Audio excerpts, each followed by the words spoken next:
ശ്രീമദ് ഭഗവത്ഗീത അധ്യായം 6 ശ്ലോകം 42. അഥവാ യോഗിനാമേവ കുലേ ഭവതി ധീമതാം യേതദ്ധി ദുർലഭതരം ലോകേ ജന്മയദീദൃശം.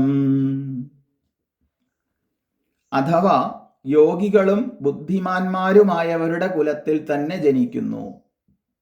എന്നാൽ ഇപ്രകാരമുള്ള ജന്മം ലോകത്തിൽ ദുർലഭതരമാണ്.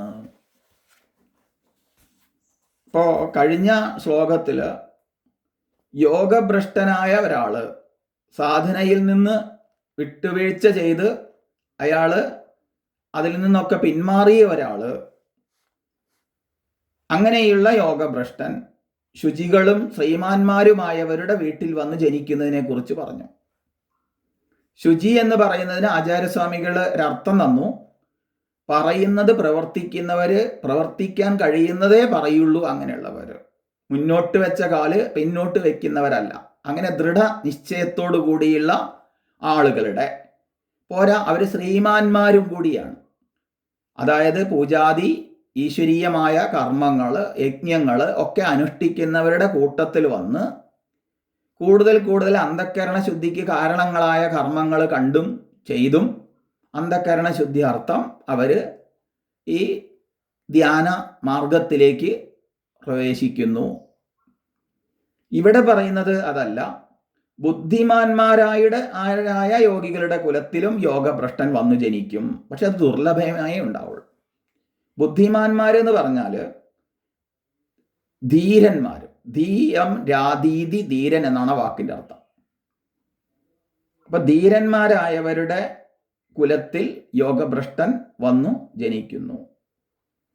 ബുദ്ധിമാന്മാരായ യോഗികളുടെ കുലത്തിൽ എന്ന് പറയുന്നു.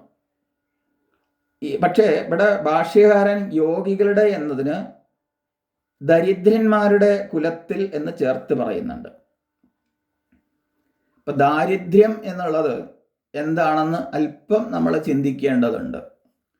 എല്ലാം ഉണ്ടായിട്ടും അതിലെല്ലാം അപ്രസക്തമായിട്ട് യോഗ സാധനകളെ, ധ്യാനയോഗ സാധനകളെ ലക്ഷ്യബോധത്തോടു കൂടി തീവ്രമായി അനുസരിക്കുന്നവർ, ആചരിക്കുന്നവർ, അവരാണ് ദരിദ്രർ. ഒന്നുമില്ലാത്തവരല്ല, എല്ലാം ഉണ്ടായിട്ടും ഒന്നുമില്ലാത്തവരെ പോലെ, അതിലൊന്നും പ്രാധാന്യം കൽപ്പിക്കാതെ. ചിലര് സമ്പദ് ഐശ്വര്യങ്ങൾ കൂടുമ്പോൾ ഈശ്വര വിചാരമൊക്കെ അങ്ങ് കുറഞ്ഞു പോകും. എന്നാൽ ചിലർക്ക് അതൊന്നും ബാധിക്കില്ല, എന്നാലും അവരൊരു തീവ്രത ഉണ്ടാവില്ല. അതിൻ്റെ ഭാഗമായിട്ട് അവർ സാധനകളൊക്കെ അനുഷ്ഠിക്കും. ഇവിടെ പറയുന്നത് അങ്ങനെയല്ല. ഇവിടെ പറയുന്നത് എത്ര സമ്പദ് ഐശ്വര്യങ്ങളൊക്കെ അവർക്ക് ഉണ്ടാവട്ടെ, ഉണ്ടാവാതിരിക്കട്ടെ, അതിലൊന്നും പ്രസക്തി കൊടുക്കാതെ ഉണ്ടായിട്ടും ദരിദ്രന്മാരെ പോലെ എന്ത് കഷ്ടപ്പാടുകളും സഹിച്ചാലും ശരി, ഭക്ഷണം കഴിച്ചില്ലെങ്കിലും ശരി, അവരുടെ ജീവിതം സാധനയിൽ ഉറച്ചിരിക്കും. കാരണം അവർക്ക് ലക്ഷ്യബോധമുണ്ട്. മനുഷ്യ ജന്മ ലക്ഷ്യത്തെക്കുറിച്ച് ദൃഢമായ ബോധമുള്ളവർ ഒരു കാരണവശാലും സാധനയിൽ നിന്ന് പിന്മടങ്ങില്ല. നമ്മൾ ചിലപ്പോൾ സാധാരണ ആളുകളെ സംബന്ധിച്ച് ഭക്ഷണം ഒഴിവാക്കിയിട്ടുള്ള പരിപാടിയില്ല. അതുപോലെ മറ്റു വ്യാവഹാരികതകളൊന്നും നമ്മൾ ഒഴിവാക്കില്ല, ഉറക്കമൊന്നും ഒഴിവാക്കില്ല. അതുപോലെ തന്നെ ആർഭാടങ്ങളൊന്നും ഒഴിവാക്കില്ല. പക്ഷെ ആകെ ഒഴിവാക്കുന്നത് നാമജപമായിരിക്കും. കാരണം അത് നാളെയും ചെയ്യാലോ എന്ന് വിചാരിച്ച് അതിനെ മാറ്റിക്കും. അങ്ങനെയുള്ളവരുടെ കുലത്തിലല്ല ഇങ്ങനെയുള്ളവർ ജനിക്കുന്നത്. ദൃഢവ്രതമായിട്ട് ഈശ്വരീയമായ ധ്യാനങ്ങൾക്ക് ഏറ്റവും പ്രാധാന്യം കൊടുക്കുന്ന, അതിലൊരു വിട്ടുവീഴ്ചയും ചെയ്യാതെ സുദൃഢമായിട്ട് അതിനെന്ത് ത്യാഗവും സഹിക്കാൻ തയ്യാറാണ്. കാരണം ഈശ്വര ചിന്തയ്ക്ക് മാത്രം പ്രാധാന്യം കൊടുത്തിട്ട് ഈശ്വര സാക്ഷാത്കാരം കൊണ്ട് മാത്രമേ ആത്യന്തിക സുഖം ഉള്ളൂ എന്നുള്ളത് ഗുരുവിൽ നിന്നും ശാസ്ത്രത്തിൽ നിന്നും മനസ്സിലാക്കിയ ആളുകൾ, മുൻ ജന്മങ്ങളിലോ അല്ലെങ്കിൽ മുൻകാലങ്ങളിലോ ആ ദൃഢത ഉറച്ച ആൾക്കാർ ദുർലഭമായിട്ട് അങ്ങനെയുള്ള ധീമാന്മാരും ബുദ്ധിമാന്മാരുമായുടെ യോഗികളുടെ കുലത്തിൽ ജനിക്കുന്നു എന്നാണ് പറഞ്ഞത്. പക്ഷെ അത് ദുർലഭതരമാണ്. അത്രയും തീവ്രത ഉള്ളവർ കുറവായിരിക്കും. അവരെ ഭൗതിക രീതിയ ദരിദ്രരായി ഉണ്ടെങ്കിലും ദരിദ്രരായിട്ട് അവർ കഴിയുന്നു. അപ്പം അങ്ങനെയുള്ള ശ്രീമാന്മാരുടെ ഗൃഹത്തിൽ വന്ന് ജനിക്കുന്നതിനെ പറഞ്ഞ സ്ഥിതിക്ക് ഇവരുടെ ദരിദ്രരുടെ വീട്ടിൽ ആവിർഭവിക്കുന്നതിനെയും പറയുന്നു എന്ന് കണക്കാക്കിയാൽ മതി. രണ്ട് തരത്തിലായാലും അവർക്ക് പ്രസക്തി കൊടുക്കുന്നത് ഒരു കൂട്ടര് സുഖഭോഗങ്ങളൊക്കെ അനുഭവിച്ചിട്ട് അതിൻ്റെ ഭാഗമായിട്ട് സാധന അനുഷ്ഠിക്കുന്നു, ഒരു കൂട്ടർ സുഖഭോഗങ്ങൾ എന്തോ ആവട്ടെ തൻ്റെ സാധനയ്ക്ക് പ്രാധാന്യം കൊടുത്തുകൊണ്ട് പോകുന്നു. അങ്ങനെയുള്ള സാഹചര്യത്തിൽ ജനിക്കുന്നു എന്നർത്ഥം. ഇങ്ങനെ ഉള്ള സാഹചര്യങ്ങളിൽ വന്ന് ജനിക്കുന്നു, അതുകൊണ്ട് ഭയപ്പെടാനില്ല, അയാൾക്ക് അധോഗതി ഉണ്ടാവില്ല എന്ന് സ്പഷ്ടീകരിക്കുകയാണ് ഇവിടെ ഈ ശ്ലോകം കൊണ്ട് ചെയ്യുന്നത്. അയാൾ സാധന ഇങ്ങനെയുള്ള ശ്രീമാന്മാരുടെ ഇങ്ങനെയുള്ള ആളുകളുടെ ഇടയിൽ വന്ന് ജനിക്കുന്ന മഹാത്മാക്കളുടെ കുലത്തിൽ വന്ന് ജനിക്കുന്നവർ സാധന ഇനിയും തീവ്രമാക്കിയിട്ട് എത്രയും വേഗം ലക്ഷ്യം പ്രാപിക്കാനുള്ള വ്യഗ്രത അയാളിൽ കാണാം.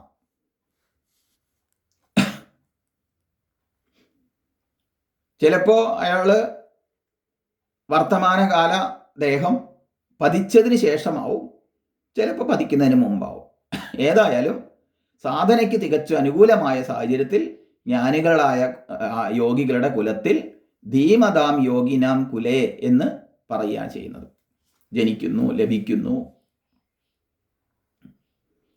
സാധാരണ ആളുകൾ പറയുക സാഹചര്യം മോശമായതുകൊണ്ട് എനിക്ക് ജപിക്കാൻ പറ്റിയില്ല, അതുപോലെ തന്നെ ഇന്ന് വീട്ടിൽ ഭക്ഷണം ഉണ്ടാക്കേണ്ട തിരക്കായിരുന്നു, അല്ലെങ്കിൽ വിരുന്നുകാർ വന്നിരുന്നു, അല്ലെങ്കിൽ അങ്ങനെ ജോലിക്ക് പോയിരുന്നു, ഇതൊക്കെ പറയും. ഇവിടെ സാഹചര്യങ്ങളുടെ തലയിൽ തൻ്റെ കുറ്റങ്ങളെ കയറ്റി വയ്ക്കുന്ന ഇല്ല സാധകൻ. ഏതവസരത്തിലും അയാൾ സാധനാനിഷ്ഠനായിരിക്കും. അത്രയും ലക്ഷ്യബോധം അയാളെ കരുത്ത് നൽകുന്നുണ്ട്.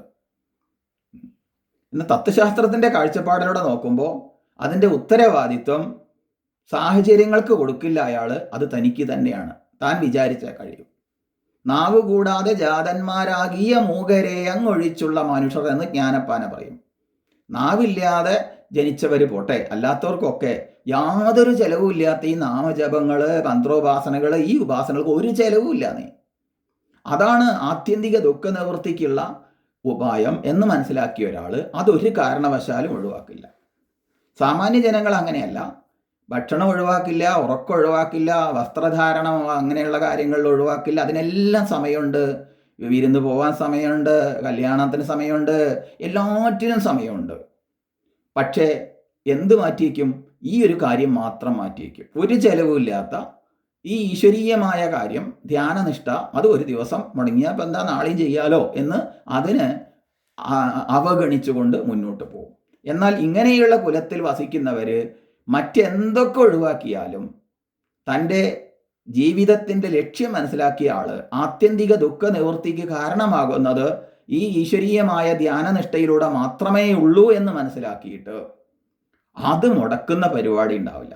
അങ്ങനെ തീവ്രവേഗാനാമാസന്ന, തീവ്രവേഗത്തോടുകൂടി അയാൾ ഈ ഒരു തലത്തിൽ മുക്തിയെ ജീവിച്ചിരിക്കുമ്പോൾ തന്നെ നേടും എന്നർത്ഥം. അതിന് ഉദാഹരണങ്ങളായിട്ട് ഇവിടെ പറയുന്നത് ചെറുപ്പത്തിൽ തന്നെ വളരെ അസാധാരണമായി അത്ഭുതാവഹമായ വൈരാഗ്യങ്ങളോടൊത്ത ശ്രീ ശങ്കരാചാര്യസ്വാമികളെക്കുറിച്ചും രമണ മഹർഷിയെക്കുറിച്ചുമൊക്കെ അങ്ങനെയുള്ള മഹാപുരുഷന്മാരെ എടുത്തു കാണിക്കുകയാണ് ചെയ്യുന്നത്. അവരൊന്നും ജനിച്ചു വന്നിട്ട് പഠിച്ചതല്ല, മുമ്പത്തെ ഇതിൻ്റെ തുടർച്ച എന്നോണമാണ് ഈ ജന്മത്തിൽ കൊച്ചുകുട്ടിയായപ്പോൾ തന്നെ ഈ വൈരാഗ്യങ്ങളോടുകൂടി വന്നത്. അവർ അങ്ങനെയുള്ള മഹത്തുക്കളുടെ ഇടയിൽ വന്ന് ജനിച്ചത് കൊണ്ടാണ്, ആ ദുർലഭമായ ജന്മം കൊണ്ടാണ് അവർ അത്രയും അഗ്രഗണ്യന്മാരായിട്ട് ഈ ലോകത്തിന് മുഴുവൻ ഇന്നും ആശ്രയമായിരിക്കുന്ന ആധ്യാത്മികമായിരിക്കുന്ന ഉണർവ് നൽകിക്കൊണ്ടേയിരിക്കുന്നത്. അങ്ങനെയുള്ള ജന്മമാണത്. അത് വിരളമായിട്ടേ ഉണ്ടാവുള്ളൂ എന്നർത്ഥം. സാധാരണ ഈ യോഗഭ്രംശത്തിന് കാരണം വിഘ്നങ്ങൾ രണ്ട് തരത്തിൽ വരാം. ഒന്ന്, കാമനയുടെ ശക്തി തടുത്തു നിൽക്കാൻ തനിക്ക് കഴിയാത്തത് കൊണ്ട്. മറ്റേത് രോഗമരണാദികൾ കൊണ്ട് കാമനയെ എതിർത്ത് കീഴടക്കാനുള്ള കഴിവില്ലായ്മ കൊണ്ട്. ഇങ്ങനെയൊക്കെ യോഗഭ്രംശം വരാൻ സാധ്യതയുണ്ട്. അങ്ങനെയുള്ളവർക്ക് ആ കാമനാ പൂർത്തീകരണത്തോട് കൂടെ തന്നെ, അഥവാ സുഖ സൗകര്യങ്ങളോട് കൂടി തന്നെ സദാചാരികളായ ധനികരുടെ ഐശ്വര്യവാന്മാരുടെ ഗൃഹത്തിൽ ജനിക്കാൻ കാരണമാകുന്ന മുൻ ശ്ലോകത്തിൽ പറഞ്ഞു. എന്നാൽ സാധനയ്ക്ക് മാത്രം അത് സാഹചര്യങ്ങളെ ഒന്നും നോക്കാതെ എന്ത് സാഹചര്യങ്ങളോ ആവട്ടെ, സമ്പന്നനോ ദരിദ്രനോ ആരോ ആവട്ടെ, ഭൗതികമായ ഒരു സാഹചര്യവും അലട്ടാതെ ഈശ്വര സാക്ഷാത്കാരം മാത്രമാണ് ജന്മലക്ഷ്യം എന്ന് ഗുരുവിൽ നിന്നും ശാസ്ത്രത്തിൽ നിന്നും കേട്ടറിഞ്ഞ ആള്, അയാൾക്ക് യാതൊരുവിധ കാമനകളും ബാക്കിയില്ല എന്നുള്ളത് കൊണ്ട് അയാൾക്ക് ഭോഗങ്ങൾ അനുഭവിക്കേണ്ട ആവശ്യമില്ല, അങ്ങനത്തെ കുലത്തിലായിട്ട് വരൂല്ല. അതുകൊണ്ട് യോഗസാധനയ്ക്ക് അനുകൂലമായിരിക്കുന്ന, ധ്യാനയോഗത്തിന് അനുകൂലമായ സാഹചര്യത്തിൽ മഹാത്മാക്കളുടെ കുലത്തിൽ അയാൾ വന്നു പിറക്കുന്നു എന്ന് പറയുക.